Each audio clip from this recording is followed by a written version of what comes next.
వారికోసీల్ వలన టెస్టోస్టెరాన్ ఎంత తగ్గుతుంది? నమస్తే ఫ్రెండ్స్, నేను మీ డాక్టర్ శ్రీధర్ దేవుని, ఇంటర్వెన్షనల్ రేడియాలజిస్ట్.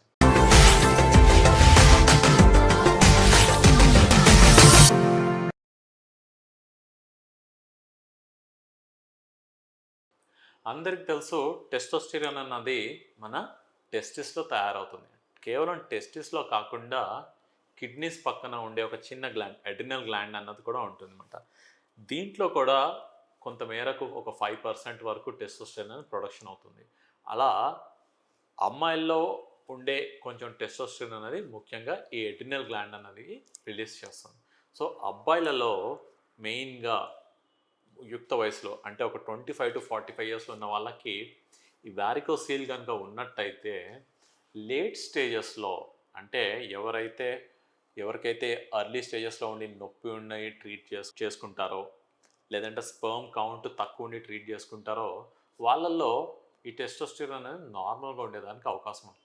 కొంతమందికి ఈ 2 స్టేజెస్ కూడా ఉండవన్నమాట. అంటే వాళ్ళకి ఈ వారికోసీల్ ఉన్నప్పుడు కూడా నొప్పి లేకపోవడం, స్పర్మ్ కౌంట్ నార్మల్గా ఉండడం. సో ఇది నార్మల్గా ఉండడం వల్ల జబ్బు అలానే ఉంటుంది, దాని తాలూకు డ్యామేజ్ అన్నది చాలా స్లోగా జరుగుతుంటుంది అనమాట. అలాంటి వాళ్ళల్లో ఈ టెస్టోస్టెరాన్ ప్రొడక్షన్ అన్నది కొంచెం లేట్ వయసులో, అంటే 35-40 దాటిన తర్వాత మనం చూస్తుంటాం.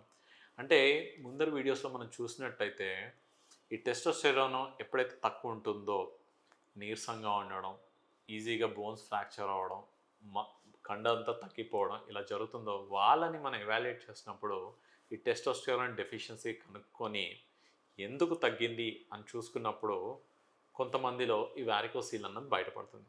అలా ఈ వారికోసీల్ లేట్ స్టేజెస్లో టెస్టోస్టెరాన్ని కూడా తగ్గిస్తుంది.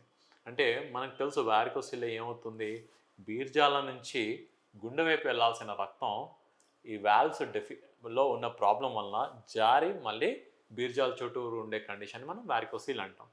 ఈ బీర్జాల చుట్టూరు ఈ రక్తనాళాలు ఎప్పుడైతే సాగి ఉంటాయో ఆ రక్తనాళాల్లో ఉన్న రక్తం తాలూకు వెచ్చదనం ఈ టెస్టిస్కి తగిలి దాని తాలూకు ఫంక్షన్ అనేది మెల్లిగా తగ్గుతూ ఉంటుంది.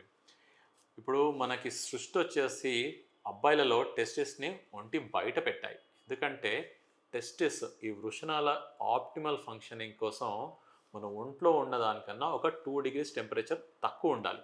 ఎప్పుడైతే ఈ 2 degrees టెంపరేచర్ అన్నది కాకుండా మెల్లిగా ఈ టెంపరేచర్ మార్పులు అన్న వస్తుంటాయో మెల్లిగా ఈ టెస్టిస్ ఫంక్షన్ అన్నది కూడా ఎఫెక్ట్ అవుతుంది. ముందు చూసినట్టయితే స్పర్మ్ ప్రొడక్షన్, వీర్య కణాల ప్రొడక్షన్ అన్నది ఎఫెక్ట్ అవుతుంది. అలాంటి కొంతమందిలో ఎప్పుడైతే ఈ కంప్లైంట్స్ ఉండదో వాళ్ళలో మాత్రము ఈ టెస్టోస్టెరాన్ ప్రొడక్షన్ కూడా ఎఫెక్ట్ అయ్యే అవకాశం ఉంది. అలా వారికోసీల్ ఉన్న పేషెంట్స్లో కేవలం లేట్ స్టేజెస్లో ఉన్న వాళ్ళకి మాత్రం టెస్టోస్టెరాన్ ప్రొడక్షన్ కూడా ఎఫెక్ట్ అయ్యే అవకాశం ఉంది.